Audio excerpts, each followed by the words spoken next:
Well, hello there, and welcome back to the Wicked Wild Podcast. This is Dave, your hillbilly host, calling from the west coast of the Appalachian Mountains. And as we all know, summer is a coming in, and it's officially the week of midsummer, the longest week or the longest days of the year. And as is our tradition, our pagan tradition here on the Wicked Wild, we're going to watch it. We watched already. We're going to talk about a really nice little folk horror movie. Just like last year when we did Midsummer, we're going to do it again. And on the longest day of the year of the wiener, I think we've really pulled a solid representative of the breed for the energy for this year. I mean, we had phallic shrubberies, we had penis cakes, we had everything in this one. So I'm excited to get in here and talk about the Wicker Man. But before I do, I want to say hi to my co-hosts, starting with John up in Detroit, Michigan. Yellow. How's it going? It is going. I am so excited to talk about A Midsummer Part 0. The prequel. Yes, the prequel. So have you ever been to Scotland? I have not. My parents have. Have you not? It looks beautiful. I was very bemused by the palm trees in this movie. I need to look up and see if this was real. I was very confused. It's the tropical area around Scotland. Apparently. I thought about you during all the pub scenes, because that pub vibe energy they have there is a real deal kind of thing. I need to go experience the British / Scottish / Irish pub scene, because I've heard it's legendary, and I can't wait to hoist you onto my shoulders and dance around the Let's pub. do it. I'm in. And then we have Eli up in not West Virginia, in Pittsburgh, Pennsylvania, up in the solid north. I think we can all agree as a northerner. How dare you? I'm not a northerner. Oh, living the dream. I don't know if your tax records would defend that you're not northern. I was displaced. An expatriate of the South. Eventually, I will find my way back home. Yeah, like any prodigal son. So I had a thought about you, or actually, when I was watching this movie, I got tickled. Like I literally got myself tickled when it was the undertaker / grave keeper and all that, and how not goofy he was, but he was all aboard with putting rabbits in caskets and letting the guy dig them up and laughing his ass off when he got to him. All that's illegal, by the way. I was going to say, tell me you did that at least once during your professional career. No, all that super illegal. Super illegal. Even at the time during which this movie was filmed, super illegal. Are you telling me that displacing a human remains body for the sake of a practical joke is frowned upon by the government? Even in the even the basic, like in the 70s, not having a death certificate was illegal. And he's like, "Where's the death certificate?" She's like, "No." Like that's super illegal too. Yeah, so, all of it super illegal. Also, I mean, maybe not in Scotland. Oh no, like the death laws around the world have been like set in stone. I'm also the one thing I do want to check. I don't know if it's illegal, but I feel like it's weird. Is breastfeeding your child in a cemetery? That I don't think it's they weren't in the cemetery. They were in the old church. They were sitting in the cemetery. She was literally sitting on a tombstone. That can't with that's their not boob. illegal. Why would that My be? understanding, Eli. I'm not saying it's illegal. Oh. It's weird. Oh, okay. Well. My understanding, Eli. You gotta do it. Exactly, yeah. But my understanding, Eli, is that it's okay as long as you're breastfeeding while holding an egg. Is that the rule? Okay, that makes sense. As long as you're holding an egg that is uncracked, Yeah. you're totally cool. You can Can I ask you a question? Can I use that for anything else I want to do that society may not deem reasonable? Like, for example, if I want to go eat at a Golden Corral without my pants on, as to not make them too tight around my waist as I feel on the delicious foods off the table, if I hold an egg, not going to jail, right? It has to be a brown egg. And I'll guarantee you this, Eli. I'll guarantee you that when you do it, it'll be totally fine the first time. But you get one. You only get to do it At once. it's the golden crow rule. They call it the golden rule, golden crow. Yeah. But remember, it's got to be a brown egg. It's got to be a natural of course, egg. yeah. None of those bleached eggs. No. And then, of course, we've got Jaime up in Manhattan. How's it going, Jaime? It's going well. Hi. How are you? I'm okay. I just can't wait. That's all I I'm going know. to say right now. I just I know. can't wait. So my question for you, Jaime, is what would you do if you were just minding your own business and a kid hid in your closet and fell out pretending to be dead and then giggled and ran off? What are you doing in that situation? You know, as somebody who loves kids to start I'll with. tell you what, Dave. There would be no kids in this fucking apartment to hide in my closet to fall out and pretend to be dead. You're just flogging everything that moves? Is that what's happening? There's just no children in this apartment. Period. No. I mean, I have no words for that. That moment. It was just so stupid. The Bart Simpson giggle was what won it for me. Yeah. She was having a good time. Well, as we mentioned earlier, we are talking about the Wicker Man for our Midsummer Special Edition. But before we get into that, as we always do, I'm going to hand off to Eli to give us our longest days of the year, Wicked Whispers. Well, everybody, please get out your end of the world bingo card. Because at last couple of weeks, we've been more concerned about AI, but the aliens, not to be undone, reported in multiple articles, even in USA Today, just to show you how widespread. Texas, multiple farmers in Texas are reporting that they're finding their cows dead in what they're calling mysterious circumstances.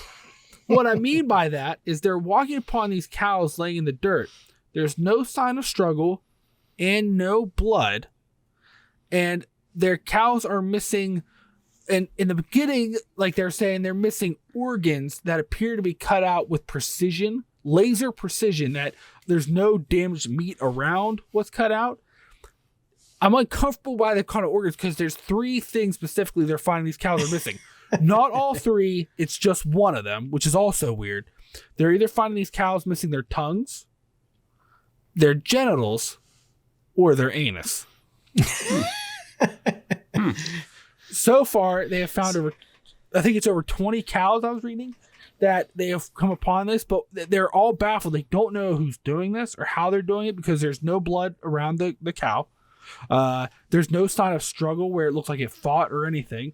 No sign of where it looks like they were, hurt or tased or anything. And then it's laser precision cut of them having their tongue, genitals, or anus removed. So the aliens must have heard about all that AI and they went, hold my drink. Because now for the cow mutilation, which has not been something that's been heavily reported since like the 80s, like probably like Skinwalker Ranch was the last large herd animal, like cow, like mutilation reporting, and now all of a sudden they're coming in hot and heavy. I guess sometimes you just got to take that probe to go. Well, I don't know how, obviously, I see what you did there, and that's gross. That's gross. I was gonna say, I don't know, they're not probing very well if they're taking the anus with them, but you're still to go. Well, exactly. But then what do they need the tongue and genitals for? Don't you worry about that. Don't you even worry about that. I feel like I thought you would know. I feel like I'm more listen, I have theories, okay? I have theories. Do any of them include Bigfoot domestic violence? That was one of them. But it's not all of them. Yeah, but yeah. So yeah, that's getting so much traction, that story is, that even USA Today went and looked at it. They went and looked at cows in Texas. And then also, which is weird too as well, is they had another report of the Space Force had a report to Congress, like their whatever. And kind of the line that everybody's poking out that's been in the news this week is that they said, we know that within deep space there are many threats that we may have to address, and then fucking left it at that. Okay. So I don't know what the military and Space Force, all these guys doing, coming in, dropping these little nuggets, oh, there's a mothership And then just like, oh, okay, there's no more questions. Not real sure what the game plan is here, besides just stoking mass fear of aliens. But now our Cal's anuses are being taken, so what do we do? But I mean, in that case with Space Force, it couldn't possibly be that they're trying to validate this $1 billion budget that they now 100%. 100%. They, you know what? Now that you say that, maybe they're all down there with like little lasers. They're like, we gotta get these cows. Like, you're gonna blame it on the aliens. Because nobody really knows what they do still, right? No. I mean, I can't imagine. Suddenly we have all these motherships and a bunch of these UFOs. Yeah. Oh, man. Space is a dangerous place. You You may have just cracked the largest conspiracy theory in the last 20 years, Dave. Wow. It's all about the money. Follow the money, Eli. Wow. Always follow the money. You're starting to sound like me, Dave. Well, it's been a year. I guess part of it's got to stick at some point. Well, thank you for that. But as we always do, we're going to now move on to our on-the-fly synopsis, where we get to talk about, or actually where I get to ask a question to somebody to find out who has to give a on-the-fly synopsis. We don't know who it's going to be. We had a little chatter on social media earlier that there is somebody who's got his fingers crossed for one specific member of our team to have to get the synopsis today. So we'll see how that works out.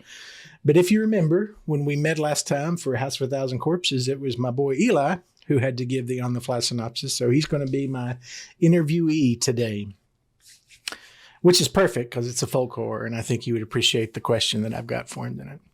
So in the pagan May Day celebration tradition, there are three main characters, as there are in this movie, that always lead the processional for the May Day festival.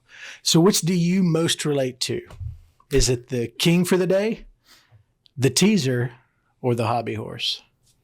You know, it's got to be the teaser. I feel like that's who I am. I'm the teaser, you know?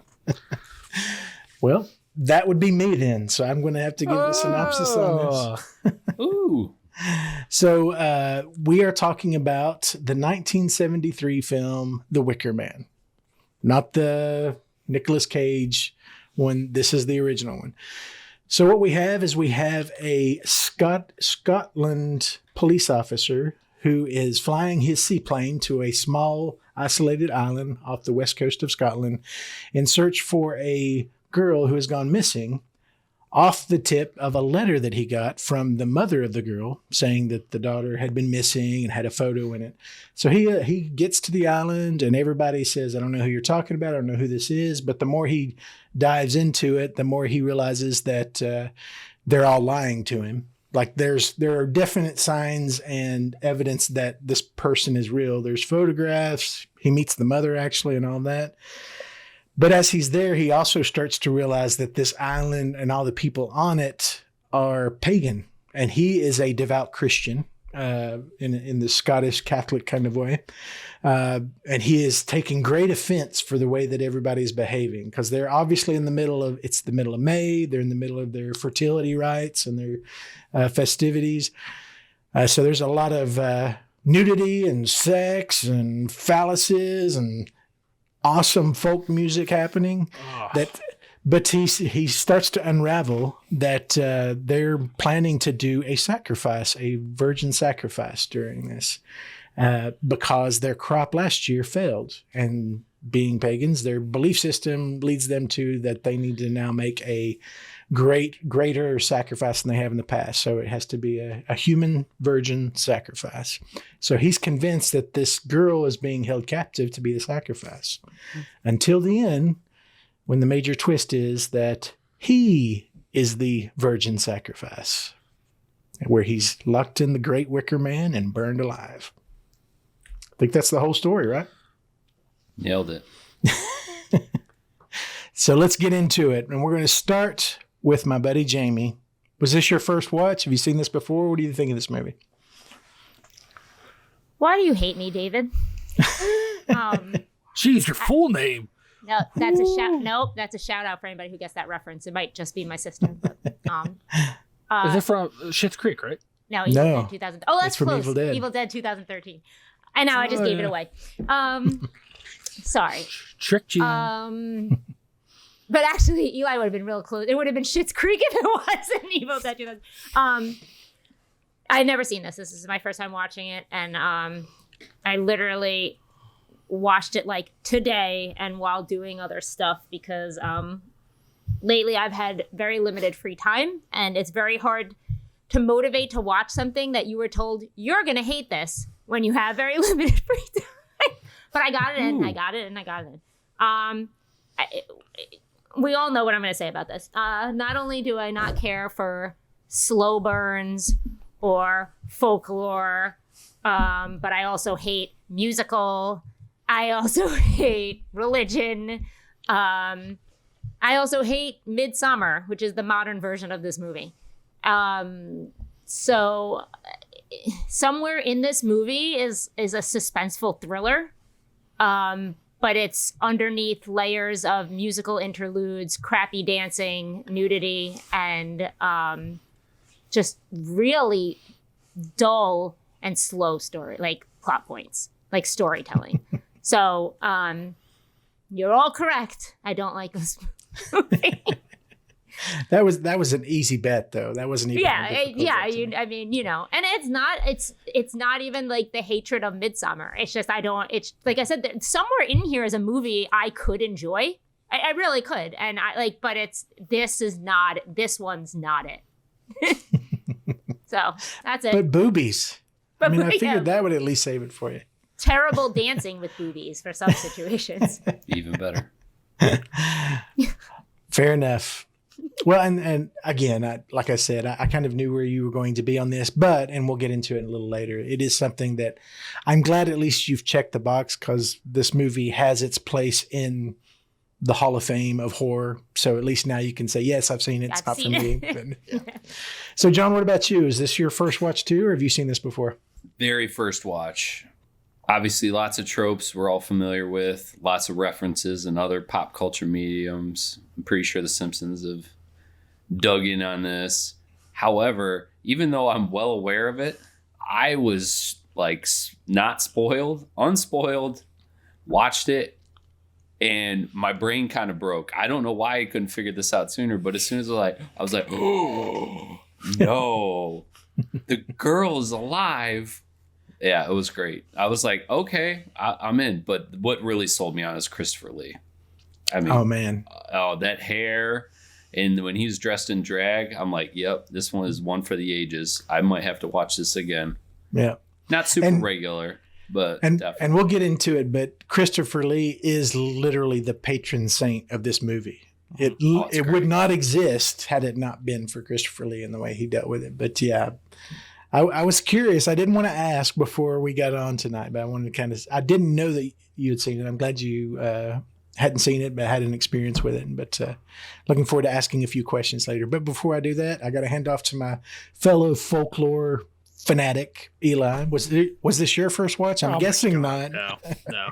I will say I've loved this movie for a long time. And as I've gotten older and wiser, I appreciate more. I will say this, though. To me, this movie is kind of like, it's a deep cut. This is not for everybody.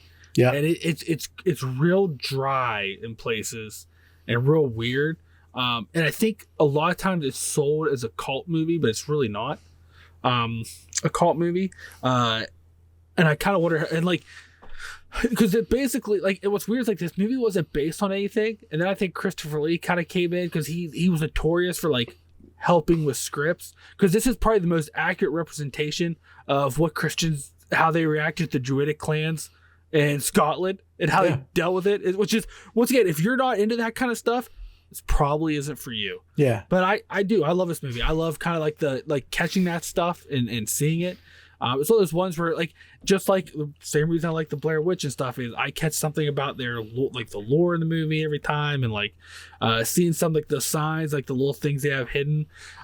This might be one of my, not counting Saruman, which is like OG Chris Lee, like that, just him in that role. The only cast member who ever met J.R.R. Tolkien. Just a little fun fact for everybody. But this might be, besides Dracula, this might be one of my favorite roles. Especially my favorite scene with him is when he's wearing the kilt playing the piano. Yeah, it's the way, like, I love it.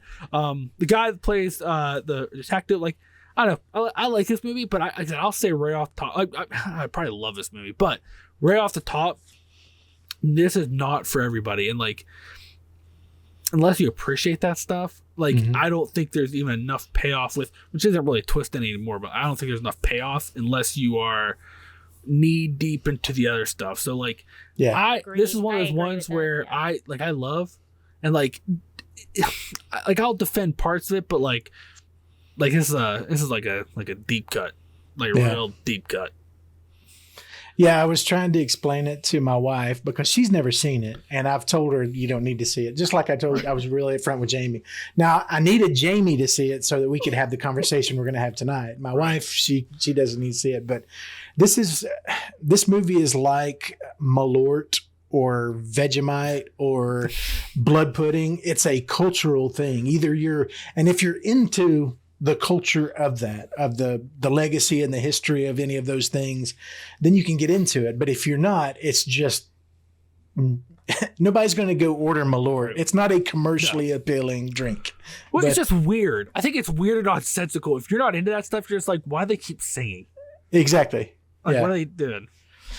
Yeah. And I could pause the movie and talk to you the next 30 minutes about what they're saying, but it's still not going to matter to you. You're still not going to care, and I will have wasted both of our times. But no, I appreciate that. And was that it, Eli, before I jump into mine? Oh, yeah. I was just going to, because that resonated very much with where I land on this movie. I love this movie. It's the Big L love. This is a movie that has meant a lot to me. It's sort of kind of like we've joked about Tolkien. You're either into Tolkien or you're not. But he is very much the same thing. I mean, he friggin' will spend 100 pages telling you the poetry of the specific wood elves of this era. And I eat that stuff up. But somebody like Jaime's like, just kill me now. I want to have nothing to do with any of that. So it has to be sort of your brand of nutty. But this was sort of my introduction to folk horror as a subgenre of horror. And honestly, I think it's one of the three originals. Like there's The Witch Hunter General, and then The Land of Satan's Claw, or something like that. Those are the three that are kind of known to kind of commercialize the folk horror. Are you going to make me watch all of them? No, I am not. Just one a year at Midsummer. We're going to ease you out to each of those. No, we'll try to do better next time. But again, because of the importance of this movie to that subgenre, it's one that I felt like we really needed to talk about. And I'm surprising, just to be totally blunt, that 75% of us at least enjoyed the experience of watching it.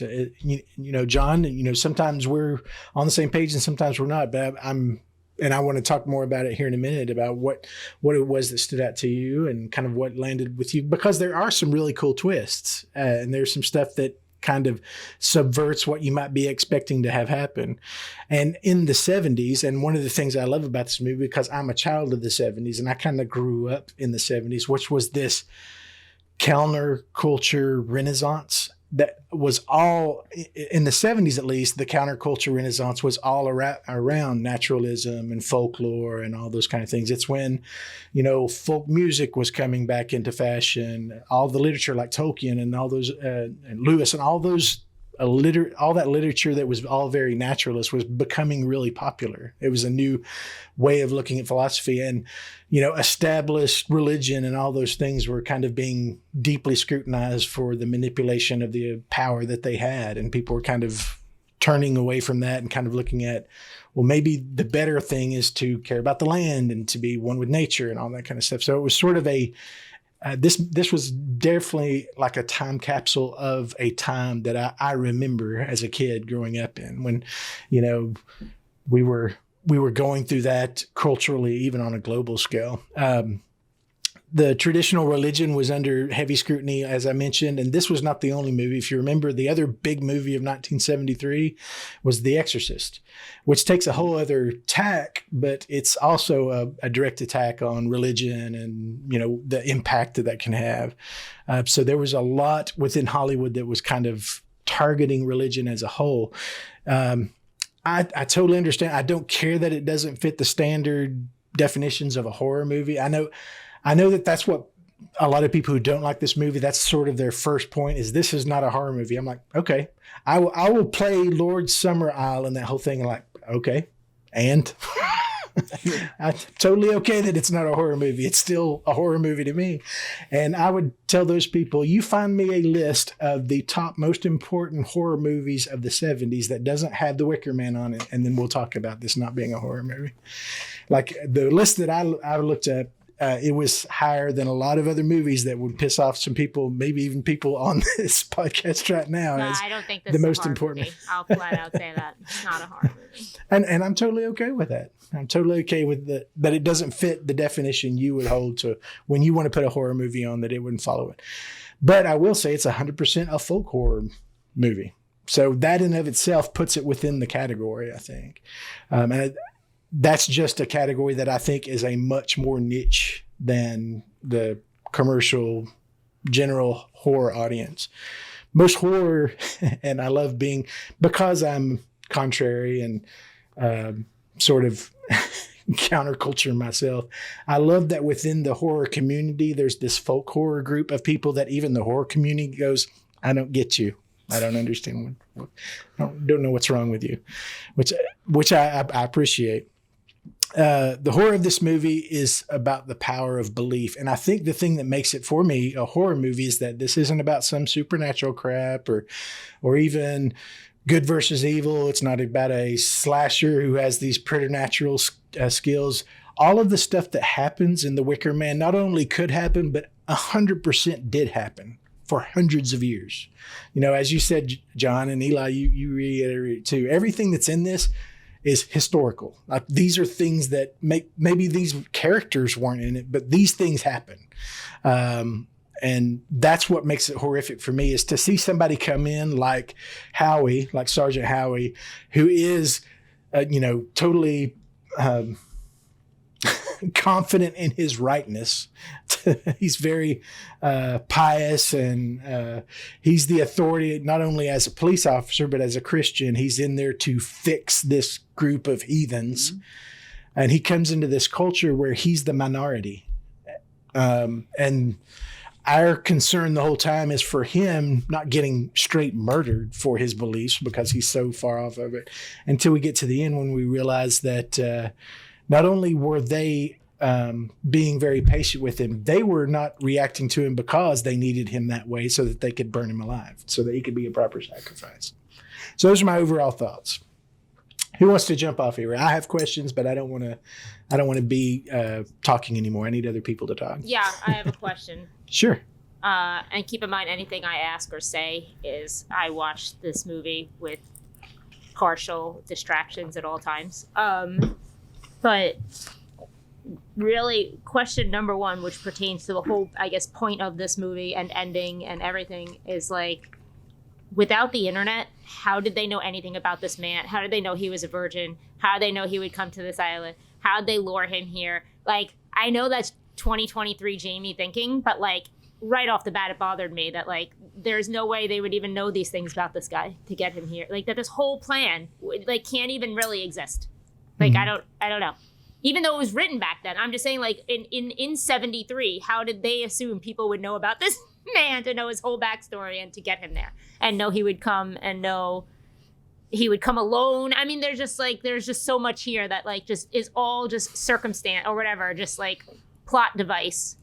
No, I mean, so there's little throwaway lines where they're prodding him to find out, because when he comes off that boat, his self-righteousness is kind of what gave it away. And so then they started like setting up these little mini tests to see, because there's that scene I know where he said he's getting engaged and he right, doesn't well, have there's sex that before marriage or whatever. Right, I mean, he's engaged or whatever. With the bartender, so like that was a test. She was seeing like, oh, because like they saw that self-righteousness as a, well, hold on a second, is this? And then so then they start putting these little plans together, and like that's why by the end when they tell him like, oh, you were brought to us of your own free will, they never forced him to do anything. Like she didn't force him to have sex, no, right? But she was prodding to see if he was actually a virgin or not.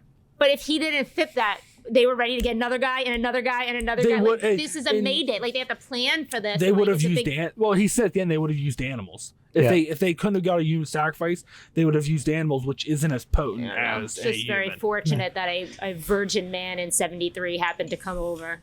Well, more common than you would think. And that's what I was going to say. And what we've got to remember that in this time, in the Catholic tradition, saving yourself for marriage was much more of a thing than it is even today. But I would also add to what Eli said, which I fully agree with. In the climax speech that Lord Summerisle gives, he specifically says, we weren't looking for a person.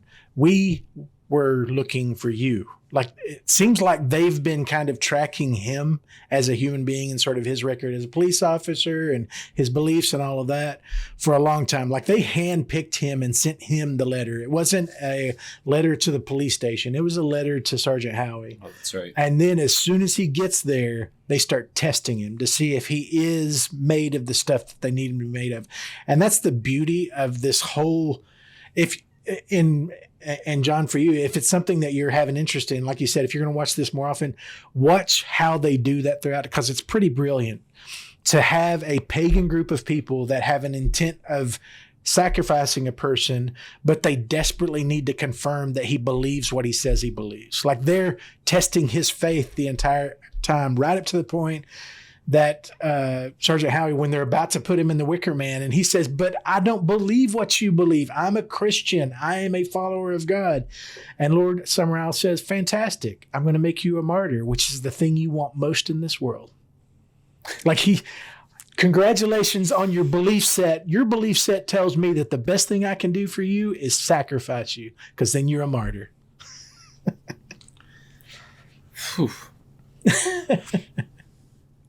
So that would be my answer, Jamie, is that it was much more intentional than we might think it is at the first. But even the whole Willow thing, where she's knocking on his door, and then her whole musical interlude in the nude. Fucking hated that so much. I mean, if he's going to stay in his room at that point, they can be pretty confident that the dude's a virgin. I'll put it that way.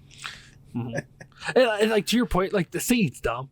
And like, but that's where I think, and that's why I think Christopher Lee had was more involved in this script than you find, because this is like the Druids, because the pagan sect that this, like, the movie was based off one symbol that the writers saw. They're like, oh, it looked like a wicker, like, and they're like, oh, we should write a movie on that. And then that was it. Like, that was their basis. And then, like, I think Christopher Lee got involved because he's like, well, that's a Druidic symbol. And like, because then if you look, like, and like, the Druids were known for, like, their sect, they sang a lot, and they would just walk around, they sing, and it was a lot of rhyming and stuff like that. It's dumb, but like, once again, that's why I think this is a deep cut. This is not for everybody. Like, that I think is cool. I am one of 11 people, who's insane enough to, like, why do they keep doing that and, like, be into that stuff? But it's not for everybody else, that's not a good reason. But like, that's why they do all the dumb singing. But I think, too, that we have to remember that whatever religion, whether it's Buddhism, Muslimism, Christianity, which, I'm a member of the Christian faith, every one of the big established religions, music is a huge part of worship. For all of them, from paganism to any of the major religions around the world, music, song, singing together congregationally, that's a big part of worship. And I love that they put this in here, and that the songs that they use not only do they sound correct, but these are actual pagan hymns that they're singing, like the what is it? The Tree. corn. Yeah. And the corn one, these are the songs that they would actually sing. So you're actually paying pretty good respect and homage to the Celtic paganism that they're kind of representing in this. What about the one, like, sexually objectifying the women in the bar and grinding up on her? And that's just a pub song. They were saying about her. That's just good. Fuck it. It was so gross. Yep. Yeah. Well, and again, that's the reaction that Sergeant Howie has to them as well, that they were objectifying her and it was indecent and all of those things. But at the same time, we're looking into a culture where that perspective may be a minority perspective. Well, like what I love too, like, if you ever get bored one day and you really want to look at, like, when the Christians first came in contact with the Druids in Scotland, like, it was not a good day. It was, well, like, when they first came, they were like, they're weird, like, they're dirty, smelly people who keep singing, and like, but they, like, they know about all these herbs and plants, and like, they kind of know the land stuff. And then, like, as like time, like, they kept going, like, this is getting worse. And then like they start like, so then also the Druid's like, well, fuck it, like we got these people sacrificed. Like they didn't hate them because they're Christians, but they're like faith meant something that they could use. And then the Christians like, well, holy shit, hold on. So like it's kind of crazy, like because even like that, the way they viewed sex and stuff, like it's all throughout this movie. Like this if you really get into like the history, like this movie was written like stupidly smart, and that's why I think like almost to the point where it gets dry throughout parts of it. So if you're like really not into like I get this being something that most people are just like, I can understand why most people prefer the Nicolas Cage one. I said those people are wrong. I agree with you, but I get it. Like I get it. I will not be watching the Nicolas Cage one. There's a little bit more excitement, and if I'm being honest, the ending is I think like the ending of this is more horrific because like just being like there's nowhere to run, like you're just on fire. What they do to Nicolas Cage at the end of his is might be, and the way his character reacts, maybe the most ridiculous 4 minutes in film. Well, because it's Nicolas Cage. I mean, yeah, exactly. That's like the only two things, like the 3 lines he screams at the end of that movie over and over again in different places, is just a batshit insane.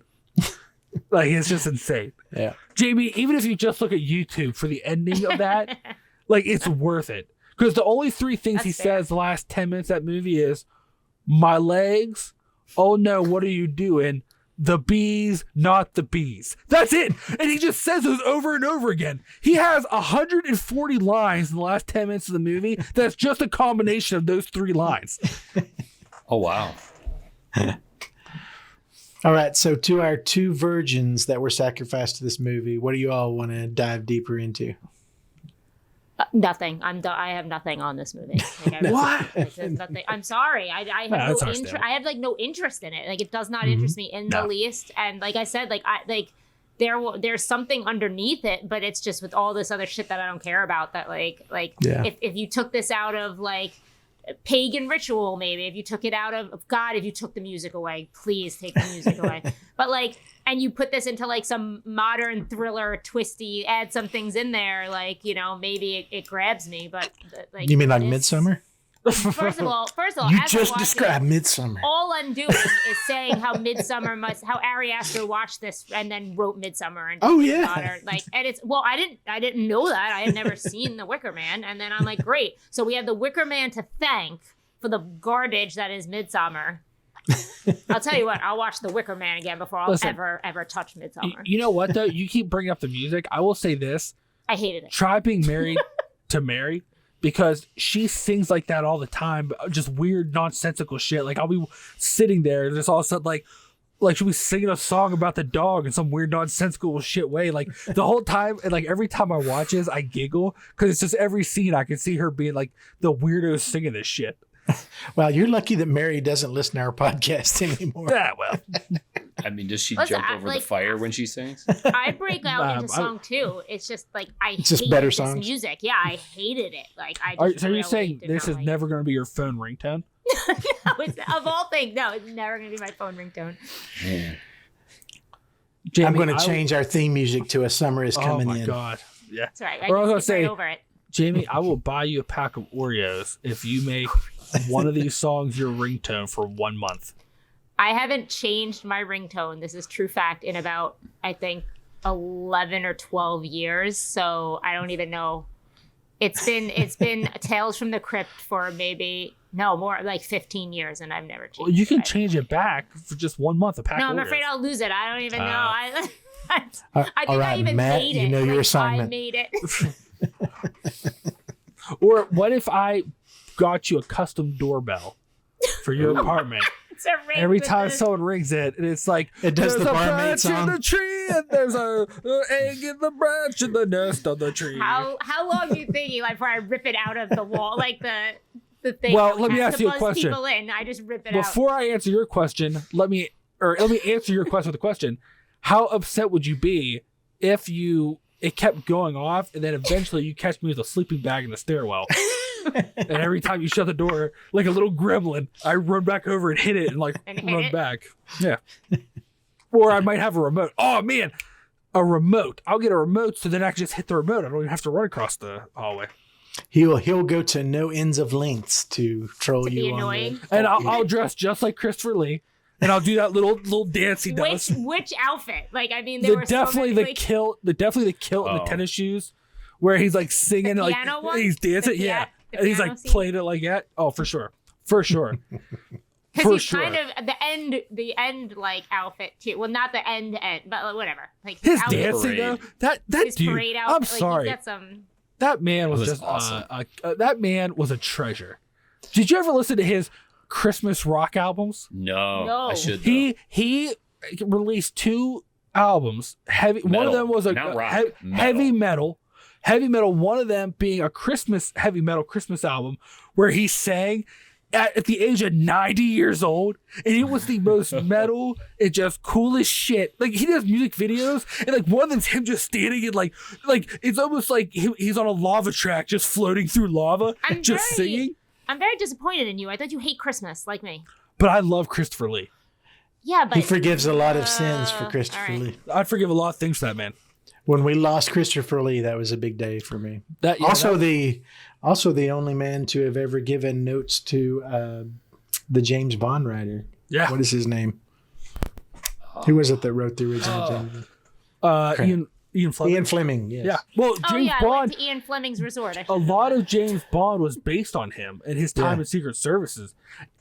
Christopher Lee? No, that's a real. Like, they were friends, and Ian Fleming based part of the character on Christopher Lee and his like shit he did in Secret Services and his shenanigans. And like his, I don't even think the original 3 Lord of the Rings films would have been as good if not for him, because he literally sat there and like they do something, he goes, that wasn't in the book, and they would say, well, I think Tolkien. Be like, he's like, I knew Tolkien. Did you know Tolkien? No, it's not that way. The dude was, oh my god, it's a shame. So good. So John is the other first timer, and I am very curious about this because, as you mentioned, this is a movie that even if you hadn't seen it, you were well aware of because it's just part of the vocabulary of 70s horror movies. So what were you expecting, and what was it that surprised you most about this movie? The sad part, I knew the cop was going to be in the Wicker Man. I knew. Right. Yeah. But it was more of like, okay, how? Mm-hmm. How do we get there? Like, how does this happen? Because they do a good job, even if you know, as long as you don't know the journey, they confuse you to be, I'm like, all right, I know this dude's going to go in that Wicker Man. I know he's going to be burned alive. I know this. Mm-hmm. How does this happen? And then, like, so the story of like the little girl and all that was obviously like, how is this going to connect? And then once you see the girl, you're like, oh, no, this is how it happens. Yeah, when he runs away with her and then she turns to Lord Summerisle and says, did I do good? I'm like, yeah, it's over. Yeah. You did perfectly. Except that I feel like that's so obvious. Like, I don't know. I know. Once it happens, so it's obvious. super obvious. It's super obvious. But even leading into it, I felt like it was just so obvious. Like, I don't know. Whatever. There's no twist in this movie to me. It's just like, of course. You know, Jamie, I think you would like the Nicolas Cage one a lot better because they're presented more like a cult in the Nicolas Cage one, and it's not as folklore. I think would be an accurate statement, Dave. You know, it's kind of it's not a folk horror. Yeah, I don't think it tries to be, but I don't think I could suffer through listen, you watch the last 5 minutes on YouTube and then go backwards and watch then tell me how you feel, because when you what are you doing? Oh, my legs. The bees, not the bees. You're gonna change your mind. Okay. I don't know about that. Remember, we also thought you were going to like the newer Blair Witch movie more than Yeah, that is true. You Dave, guys. If we're being honest, though, did we, or were we just looking for an excuse to watch another Blair Witch movie? I was genuinely curious. I'm glad we landed where we did because of my strong feelings for the newer movie, but I did genuinely think you would get more out of that one just because it was faster paced. But I don't think, and no offense to anybody who likes the newer Wicker Man movie, I don't think even the producers or the filmmakers of the new Wicker Man movie really thought it was going to be much of a movie. I think it was more of a horror comedy almost. Yeah, it was sort of a farce. And like they lived in like weird shacks and there's like rotten meat. It almost feels like the beginning of Resident Evil 4 more than it's it like did. Texas Chainsaw Massacre, but no, more Resident like Evil 4. There you go. It was. I'll tell you. You know what? Maybe. It was more like if the Texas Chainsaw Massacre was actually the village. So it was the Texas Chainsaw Village. Okay. It was more like that, I'd say. You know what? Tell me without where it's the streaming, chainsaws. and one day when I just need background noise, I'll just throw it on and see. Hey, and then don't see how it be goes. mad at me when you change your ringtone to the bees, new one? not the bees. Oh, the bee. Yeah. Nicholas You Cage. change your ringtone Yeah. to that. But I guess to finish answering your question, Dave, the other thing that drew me into this was it was presented very flat, non-horror-y, and it was culture, fish out of water. You're experiencing it through his eyes. It was very weird, but I mean, and maybe it's just me. I have Scottish and Irish roots, and it felt oddly familiar, even though it was very different. So, but the Stonehenge fire scene, I was just like, yeah, this is about to get weird. Yeah. Yeah. The iconography, like even the symbology of the March hare that's everywhere, the tide beetle, all of those things that I wasn't directly attuned to, but when I saw them, I had a powerful reaction to them. Even when I see the silhouette of the Wicker Man at the end, I had a reaction to that the first time. And every time I see it, it's like this monolith of there is no turning back. There is no reasoning out of this. It's over. Right. The decision has already been made, and this is your life now. So, having been, I'm very much from the same Isles as you just mentioned, Scotland, Ireland, Great Britain. A lot of this is stuff that I'm familiar with, and doubly because I've gone down the rabbit hole, literally, of looking into a lot of this folklore, because I am curious what my ancestors 1,000 years ago were worshiping and believing in. And it's wild stuff, but it made me appreciate, and to the point you made, Jaime, earlier about the bar scene and the song they're singing and all that. In paganism, fertility is the number one thing. Like things, you have to have the crops. Everything's about making sure the harvest is good. So they're very much more open with their sexuality than the repressed Christian culture or society that in the United States, that Puritanism kind of oppressed us for a long time. But even now, nudity is not something to be celebrated. Nudity is something very private, and to be open with your body is very vulgar, and all those kind of things that we believe that's not baggage they were carrying as pagans. And to your point, Dave, too, the other reason I think that it was flat was at the time, because it was still, people were much more religious than they are now. This offended a lot of people's sensibilities. Oh, yeah. And a lot of people were angry at the end of it because he didn't win. Whereas people were offended by The Exorcist, but the argument could always be made was, well, they won. Good one. Yeah. And the Catholic Church, you hated it and banned it at first. And then they're like, well, this makes Catholic priests look good because they fought the devil and won or whatever. They came around to it. This movie never had that because they're the Christianity didn't win at the end. So at the time, I think they kind of made it flat on purpose a little bit too, because they kind of knew they were flirting with a line. Yeah. Because it wasn't even about religion. It wasn't just about religion. It was also about British colonialism.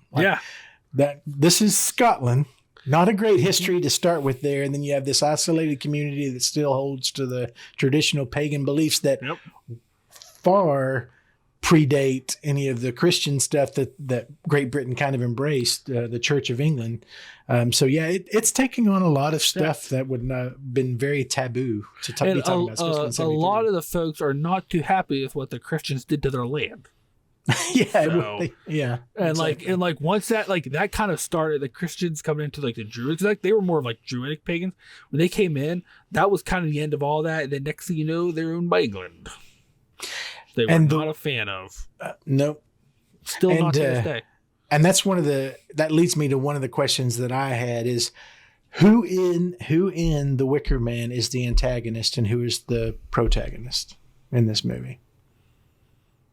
Who is the major force of evil, quote unquote, and who's the hero of The Wicker Man?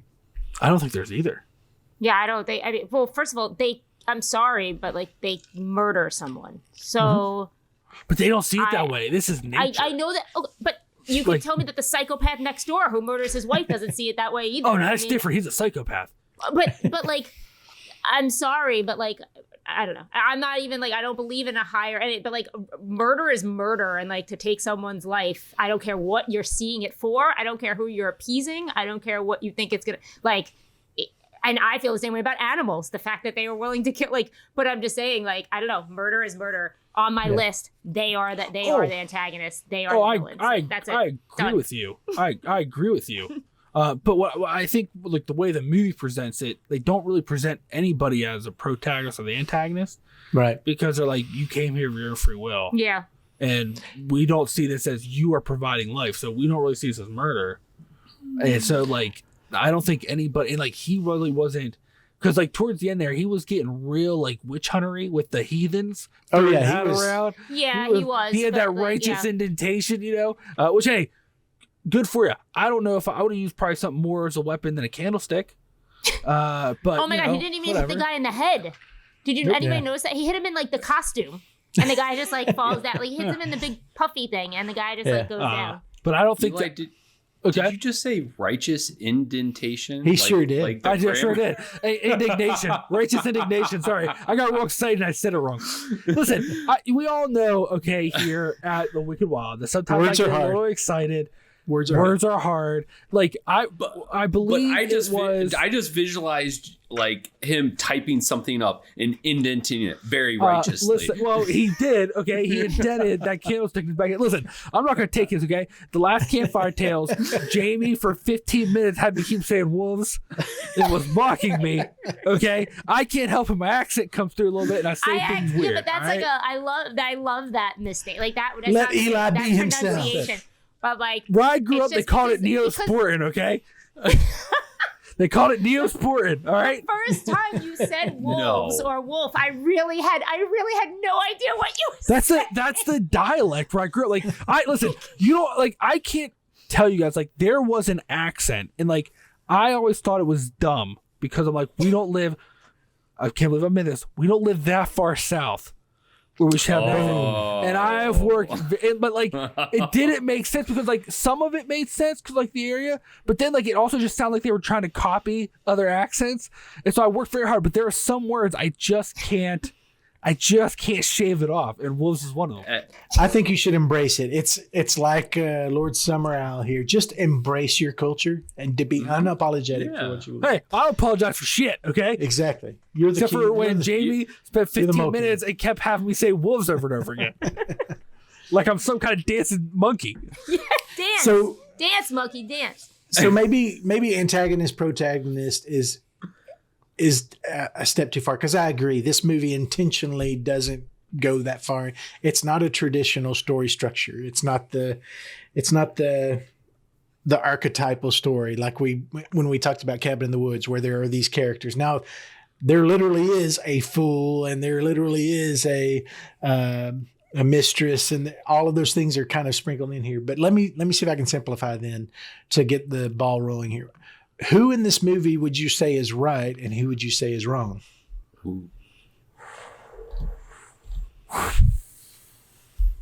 Everyone, right and wrong. That once again, that is not an easy question, because that's why I love this movie. Technically, right? He was trying to find a child. Mm-hmm. Yes, that's what I was about to say. And they were like, "Hey, this is private land, whatever." But then when like they told him like this child was dead. Technically, he had his answer, but he had such righteous indentations. I love it. Righteous indentations. Double down. No, he had such a righteous indignation of what was going on that he kept poking the bear.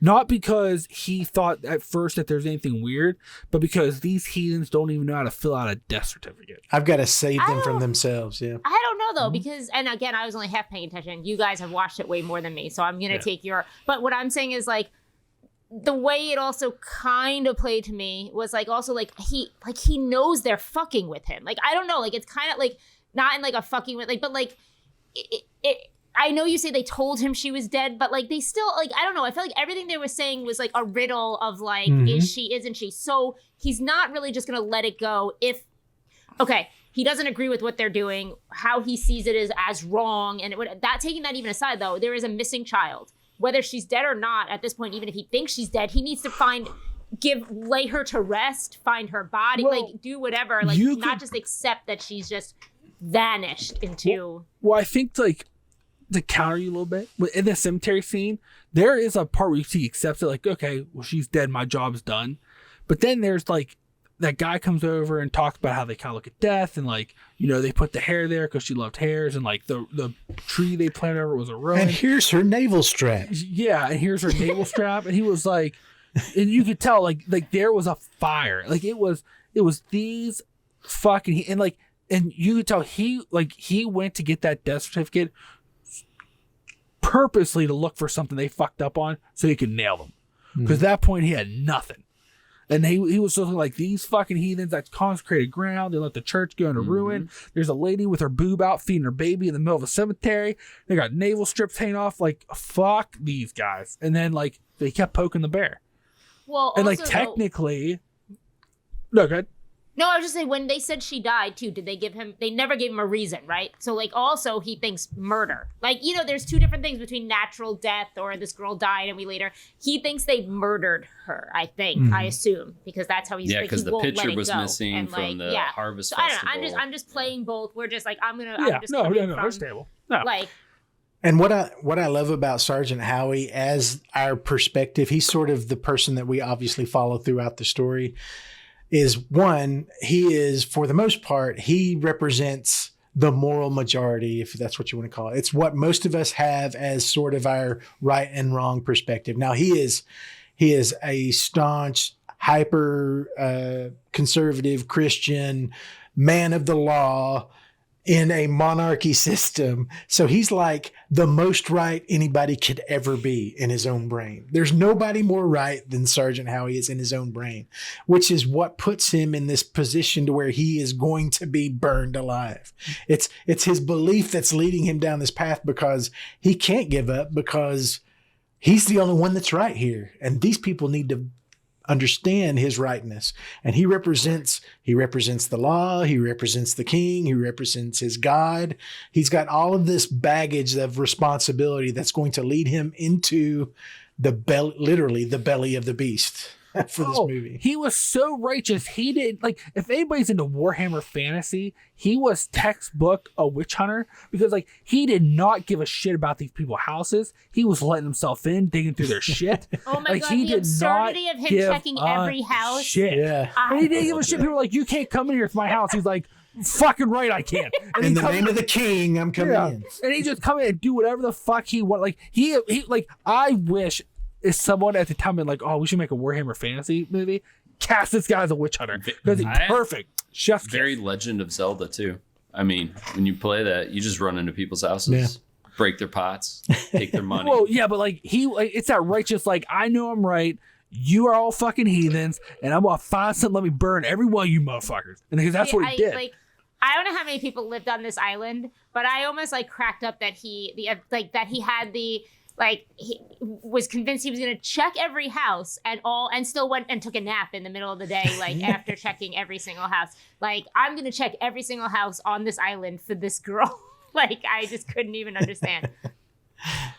And what I love is, you know, and of course, my favorite character in this movie is Lord Summerisle. I've referenced him several times. I think Christopher Lee did a fantastic job of that balance between being completely menacing, but also completely passive. Like he's not threatening the guy. He's not even offended when the guy calls him a heathen or pagan. He just smiles and says, well, from your perspective, that's what you would see. So he's this really peaceful, really powerful dude on this island that he apparently his family owns. But what I love about even the first conversation where Sergeant Howie and he meet, And they're talking about the history and all of the things, kind of like in Midsummer, where he pretty much lays out what's going to happen in the third act of this movie about, when the crops fail, this is the tradition of our belief system that there will be a virgin sacrifice. And literally when he says virgin sacrifice, Sergeant Howie looks out the window at all the maidens who are dancing outside, because in his mind, the word virgin means female. Because Sergeant Howie serves a masculine god, a masculine king,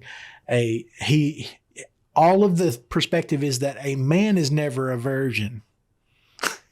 But Lord Summerisle serves a feminine god, and where there's a feminine power of fertility.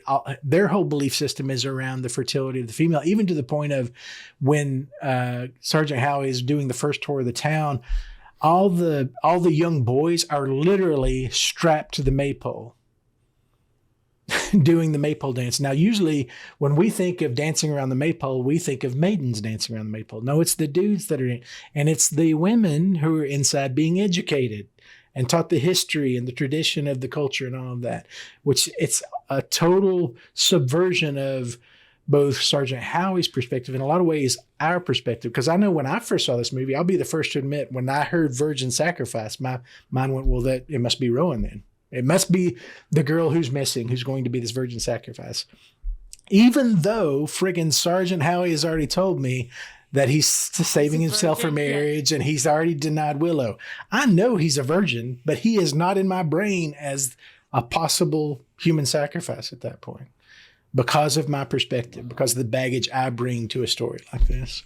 So Dave, what you're telling me right now is if he would have slept with Willow, he would have lived. Absolutely. Yeah. So it's the exact opposite of the slasher. Mm-hmm. Exactly. Sex would have saved. Well, like that was one of the tests. Like they were testing his faith and his convictions. No. She was like, "Hey, horrible dancing." She's like, "Look at me grind up on this like door, real weird." Like, and he was like, "No." He's like, "I'm gonna hold fast." Which, if I'm being honest, right? Like, I don't know. I feel like if you're trying to seduce somebody, maybe not grind all over a door.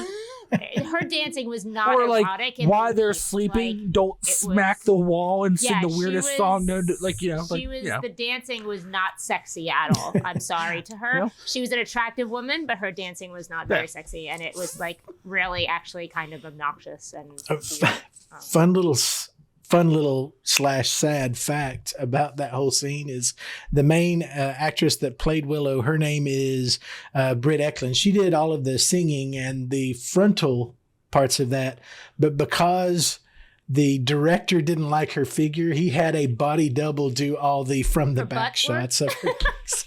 She had a butt double, probably one of the first. I don't know. It's just one of those weird things. Yeah, she was weird. She was a beautiful young lady, but yeah, I don't know. That's a weird, yeah. But to your point, I would also just remind everybody that this was the early 70s, so there was a different perspective on erotic dance and folk music. You forgot to mention the girls being educated and torturing a poor cockroach for no reason. Yeah, here's a beetle. Beetle. Sorry, beetle. Yeah. It only matters in the religion, but. I was going to say, is the beetle the symbol of the guy, though, that they were capturing? Oh, okay. And the quote that the little girl makes is perfect. Her quote is, it is funny to watch him because he'll walk around and round until there's nothing left but the nail. I'm like, God, I love this movie. I love this movie. So good. You know what I even like too, and once again, if I was a betting man, I would say this is something Christopher Lee added about how all beliefs have that righteousness for good or bad, because like basically like it's almost like there's kind of this like little tale in here about like this is what this righteous fury. I'm not saying the word again, you guys. This righteous fury that gets you to this point. But then when he's like calling out, like, oh, hey, Lord Summerisle is the crops are going to grow next year, and then you're going to be sacrificing him. He's like, it's going to work this year. Like, he gets that righteousness in there. And like, and when he does that, I'm like, ooh, get Christopher Lee. Well, that leads me to another one of my questions. Do you think that Lord Summerisle is a believer? No, 100% not. Okay. Really? Yeah. You think he's faking it? Is that what you're saying? I'm sorry. Oh, yeah. Because you could tell. Because first off, I thought he was. If you think about it this way, right? their religion, whatever. Wait, why are we air quoting it? Is it not a religion? It is 100% a religion. Well, Yeah. I would argue because the one point they say it's a way of life. They kind of make the argument that theirs is a Well, a lot of religion. people's religion is a way of life. No, It's a right, different but way of Paganism phrasing is a it. religion. No, 100%. No, I agree. But I was just for the movie. Okay. Listen, Anyway, anyways, it's all about the empowerment of women, and like if you even look at like a lot of like especially like the Druidic pagan tribes, like a lot of times it was women who led them, and you can see like he lives like as compared to everybody else, and like it's all about life and beguiling life and modesty, and there's no sex and birth without sex and things like that. But then you look, he lives in a castle with the view of seeing the pretty women dance naked in the circle, and then he spends his free time playing piano and singing. It's like he's there more for the comforts. I don't think he believes in like. I also think that's where you get this weird commentary in this movie of a lot of times leaders of religions aren't religious. They're there for the power and the benefits that brings. I think that's commentary on that. Well, and that's the monologue that he get. I mean, he is very transparent with Sergeant Howie when he first meets him. He lays out the entire history of when his great grandfather first came to the island, purchased the land. So obviously they were rich before they got there. But the land it had no vegetation on it, but his belief was that he could make this land profitable. That's his religion, is profit and business. But he's very open, and he says very clearly, my great-grandfather didn't believe in any of the paganism, but it was a tool he could use to get the people of this island to invest in bringing in these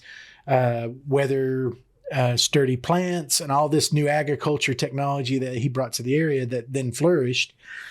He said, but then Lord Summerisle says, but then my father and it became more part of our life. So I don't even know, and I totally understand your perspective, Eli. I don't even know if Lord Summerisle knows if he believes or not. I think it's part of what he does on a daily basis. He plays his role, and he's happy to play his role as long as things are working. And I think, and the reason I asked this question when I did is when Sergeant Howie, when he's about to be burned, he like lashes out that last time, sort of as a revenge against Lord Summerisle, and say, if this doesn't work, if you burning me, which I've already resigned myself is going to happen, if this doesn't work, next year it's got to be you. You've got to burn the Lord. And his reaction is, oh, it's going to work. Then I'm left thinking, is he saying that because it's got to work, or he's right, he is going to burn, or it's going to work, or I'm going to bounce. I won't be here next year. The way he says that, and like he puffs up, like that's if this don't work, I'm going to have to take a trip to the mainland for some supplies and cigarettes. The normal cult leader thing to do. Yeah. Like it's crazy. And like but once again though, like a lot of people at this time took this movie as a commentary poking at the Catholic Church, and and like that was one of those things. Like they're like he's the Pope, and a lot of people have argued that the Pope hasn't believed for years, even though there's been a bunch of popes, which is crazy. You know who also tried to block this movie besides the church? Who? I wonder, talking, because you just brought up your girl and her butt double. Do you know who her boyfriend was when this movie came out and tried to block the movie because he didn't like that she was front naked? No. Who? Rod Stewart. No. Yeah. What? Rod Stewart, like they were dating, and he tried to block this because he found out that she was going to be front naked. Front naked. That's why I'm calling her front naked. The Front most top, promiscuous. Though, right? Do we ever say she's front top naked? Right. No, Yeah. she front naked. She's front top naked. She's topless. Oh my God! Why am I saying like a whole? It's front naked. She's booby naked. Is that what Yeah. we're getting? No, I'm going front naked. Okay. It's like a hole. It's like the ocean hole, or like a Easy. a sub hole, Sub-hole. a sub hole, things like that. Then you got front naked. Front top though, because front naked. What about Hey. front bottom? Like full frontal. Full frontal. Listen, even top is front naked. And there was plenty Okay, of full fine. frontal in this. I mean, Yeah. they were not shying away from it. Oh, especially like the dancing scene. Yeah.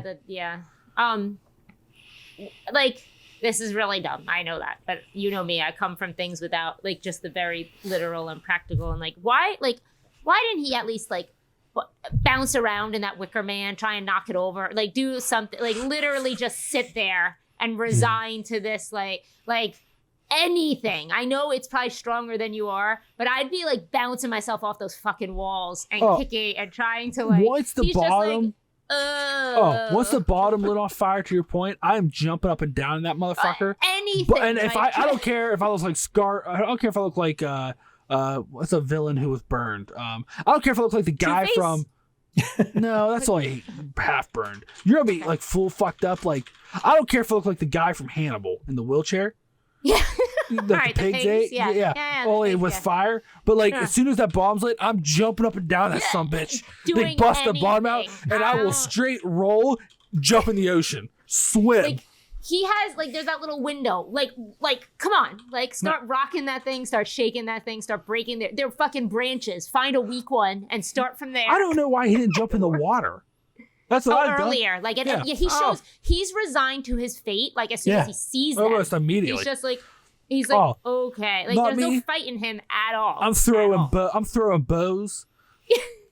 doing some kicks. Do you think his resignation is part of what Lord Summerisle offered him right before he's put in the Wicker Man? I think it's a disbelief. Well, as I mentioned earlier, the last thing that Lord Summerisle says to him before they lock him in is, "Well, congratulations, now you're a martyr." I when you're manipulating somebody's whole belief system, maybe at that point he resigns himself that he is going to be, because all he does at that point is he doesn't plead. He pleads curses on them, and he sings hymnals, and he does this sermon kind of monologue to him. I think it's a disbelief because they're saying sacrifice, but one, he doesn't know what that means.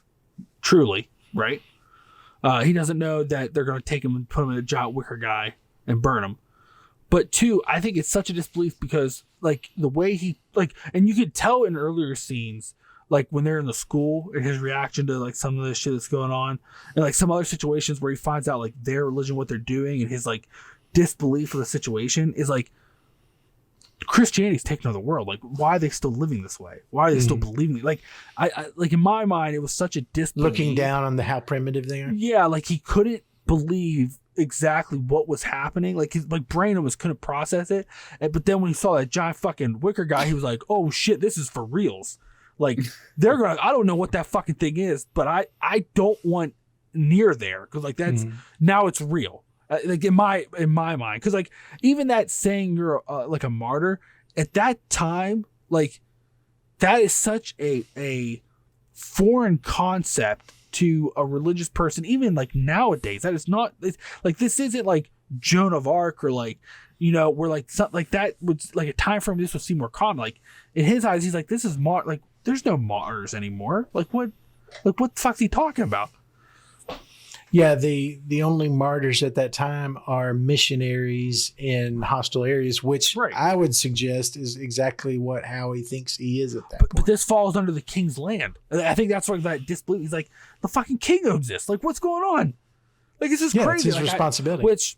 And honestly, it wasn't technically the king's. It was the queen's, because at that point, Elizabeth was rolling. But the king's crown. It was a king. I'll take that. Fair enough. I'll take that. But like that whole thing is like it's just like that guy that plays him is such a good actor. But like it was just like disbelief. Like I couldn't like he's like because he doesn't even like try to be modest when they take his clothes off because he's just like it's almost like his brain is like separated from his body. He's he's kind of just like standing trying to figure there out like what the shit. Like what is this? Like this. It's such a crazy because you think about not 24 hours earlier like.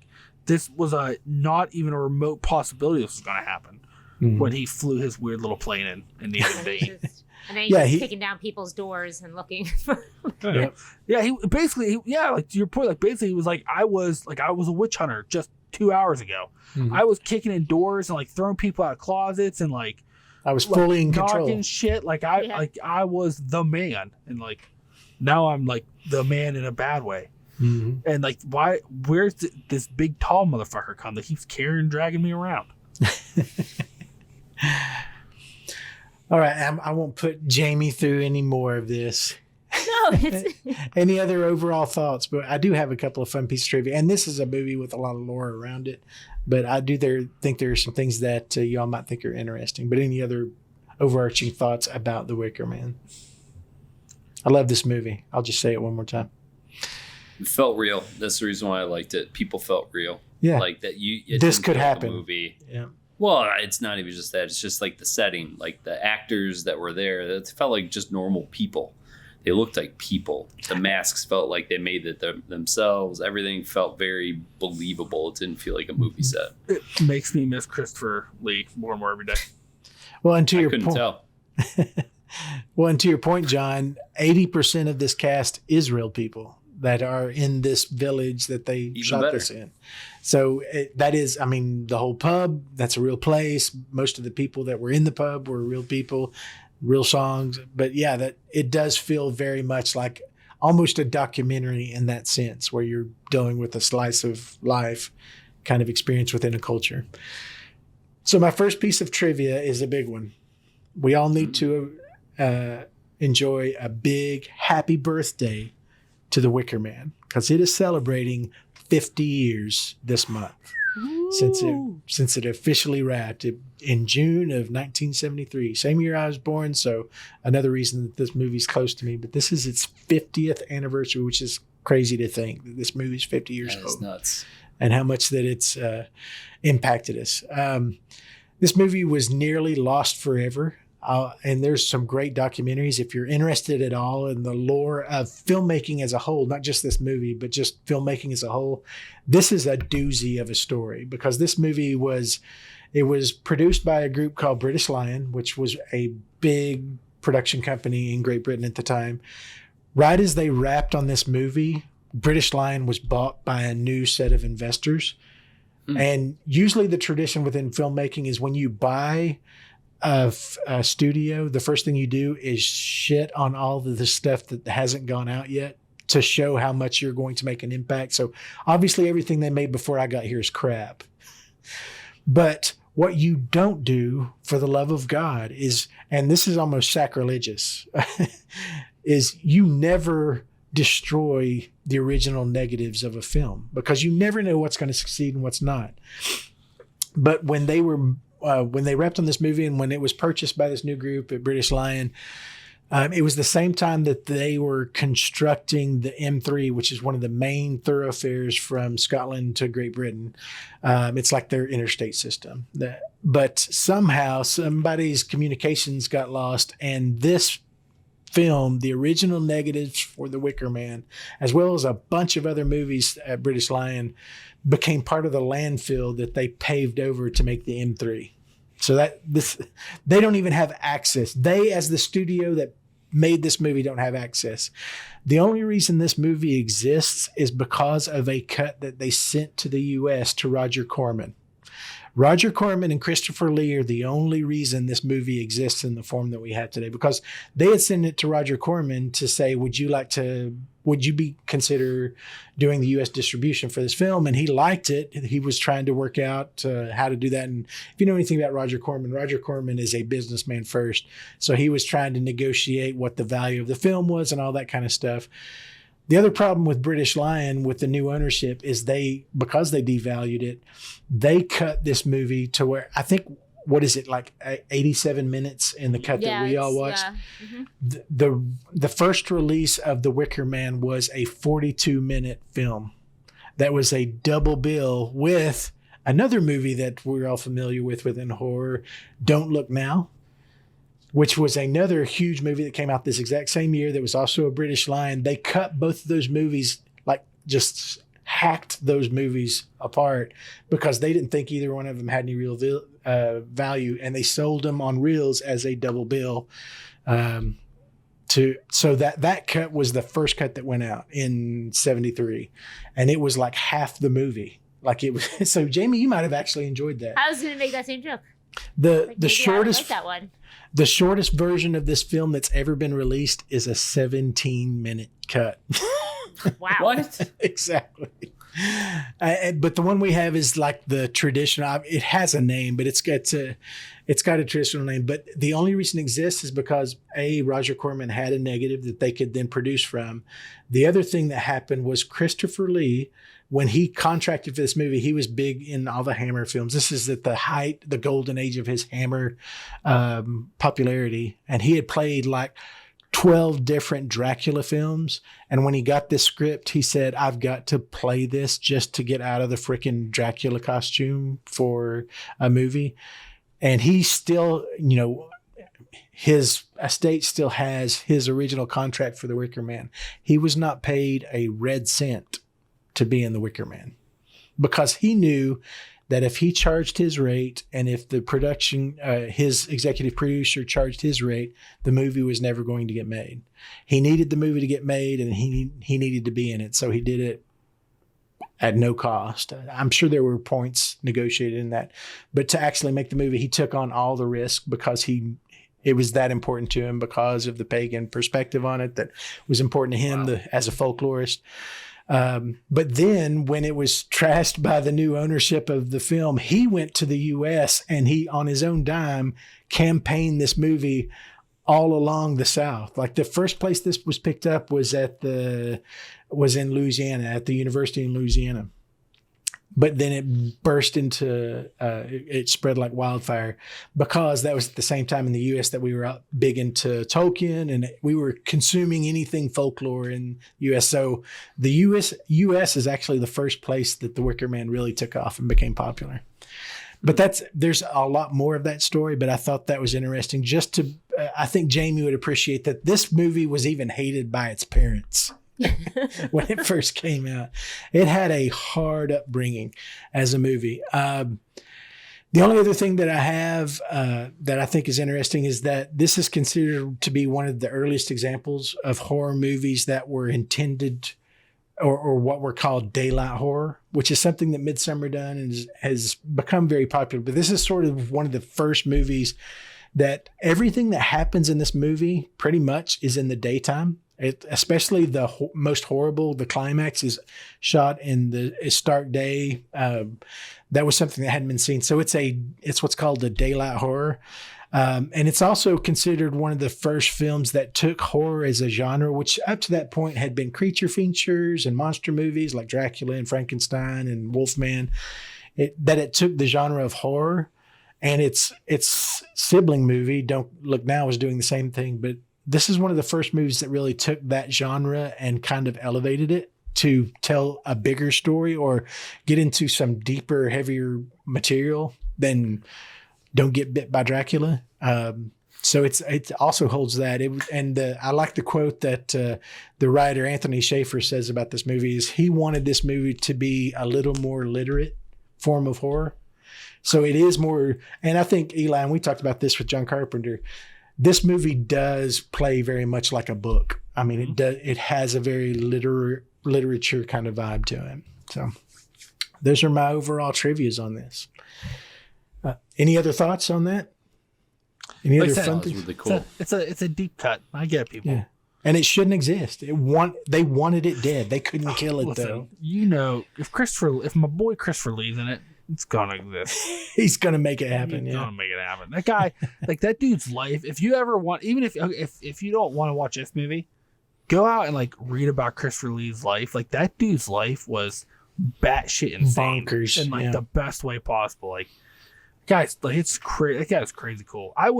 It's one of those actors where like I would have given John's left arm to just sit and have a cup of tea with Christopher Lee and just talk to him for a little bit. So John, I would have given your left arm for it, but I was to say, won't even give up his own arm. Well, I'm gonna need I it. don't know.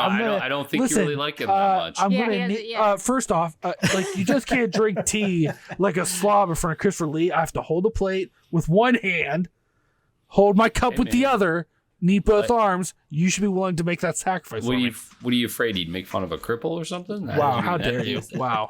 Well, that's what you're implying. No, I'm implying that I want to look professional in front of him. Okay, drink my tea like a professional. You're saying somebody that happened to have lost their left arm would not look professional in front of a Christopher Lee. I don't appreciate you questioning me in my arguments, okay, guy? That's not what y'all have riled up Eli's righteous indentation. Yeah, Oh man, you stole it. This is my righteous indentation. Okay. How dare you make that bulleted list righteous? Indent those bullets. How dare you? So I do have a Dave's Critter Corner. There are a ton of animals in here, but there's one that stood out to me. Obviously, this is probably not a surprise to any of my co-hosts, but the one that stood out to me is the March hare. For those that don't know, I've got a hair on my arm. I have one of my prominent tattoos on my arm. I have hairs on my arm too. Is a jackalope, which is the boom. Hey, now who's doing dad jokes? But the March hare is a very, very significant creature within a lot of pagan religions, but especially the Celtic pagans. Traditionally associated with female fertility deities, which is what we're to believe. This sect is following a female fertility deity, which is also the reason that it later becomes very closely associated as being an emissary of witches. That's why the hare is kind of related to witches, because it is a powerful female fertility creature. This is also due to the fact that hares are the one species wherein it's kind of like peacocks and other birds.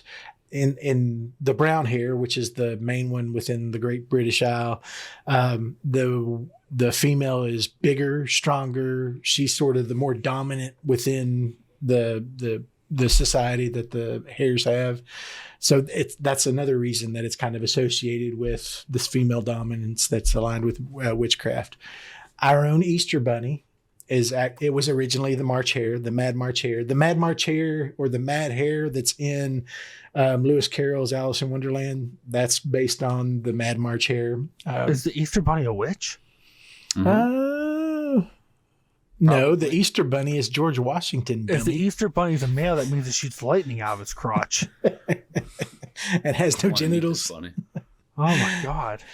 So, but the Mad March hare. That title comes from the behavior that hares have on the British Isle during the springtime.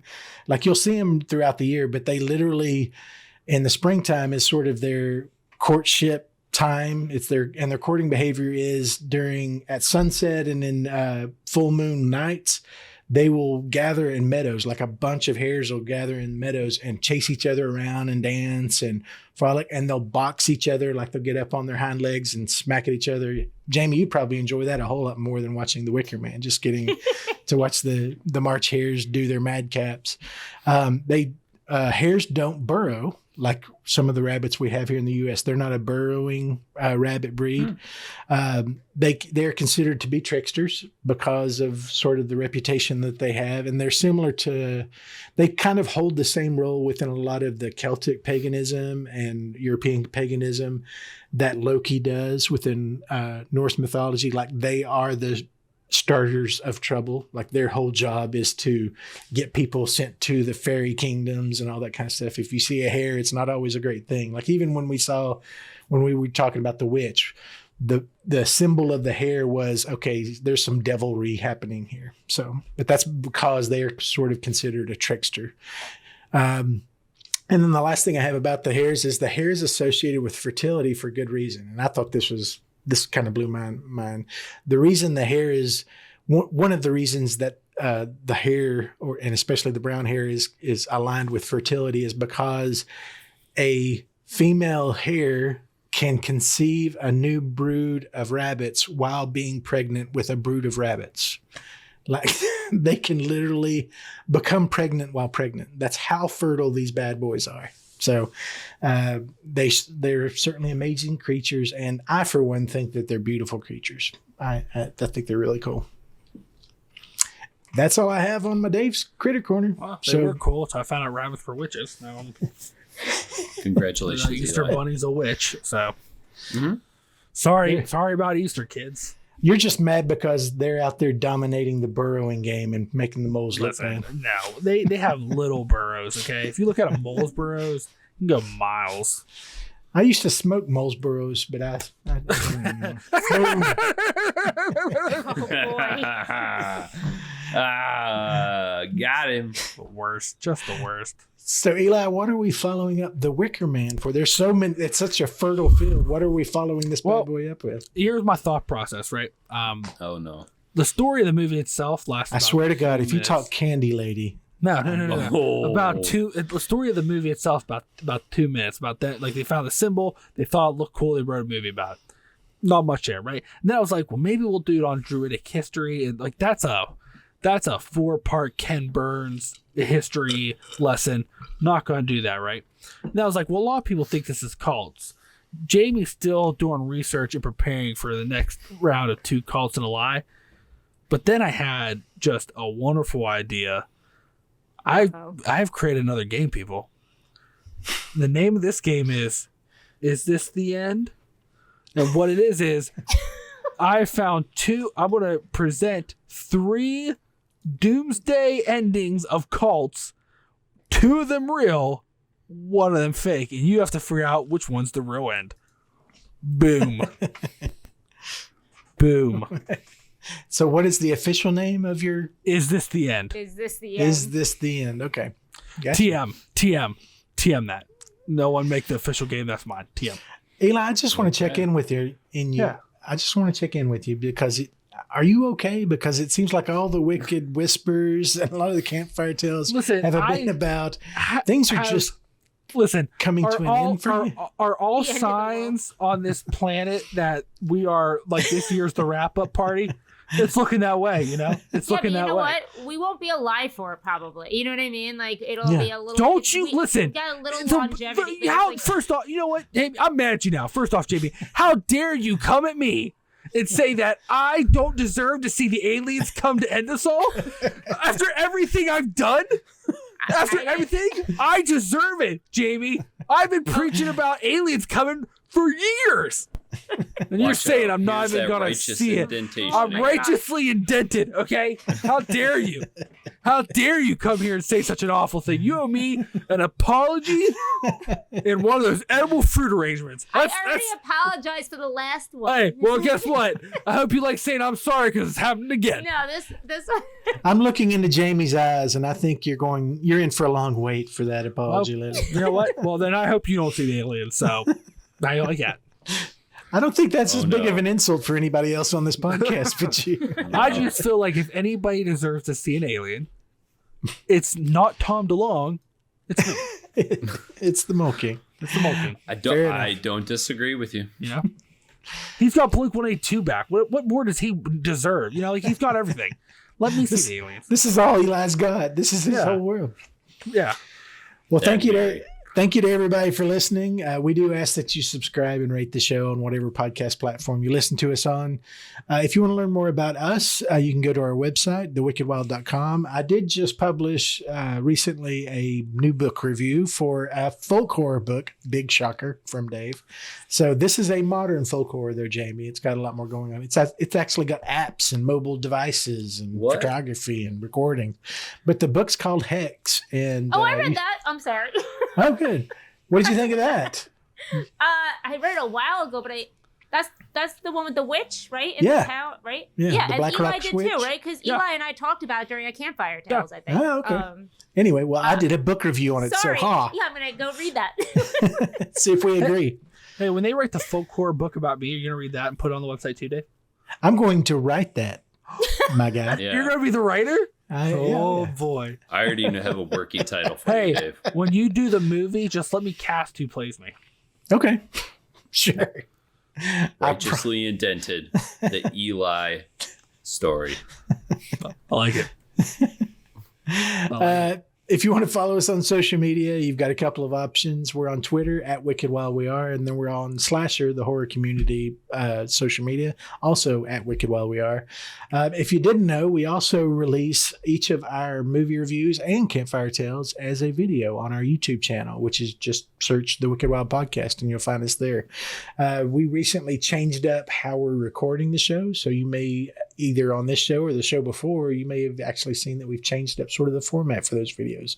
So if you haven't checked those out in a while, you might come take a look because we've got some new stuff going on. If you have any questions or comments or any feedback that you want to give us on the show or any of the reviews that we've done or any of the movies we've covered, feel free to send that in. I'm happy to read those and share with the audience if it's something that is fun that we would like to talk about. Just send me the email at podcast, podcast, at thewickedwild.com. And as we always say on The Wicked Wild, never apologize for the art you love. Or you'll be righteously indented.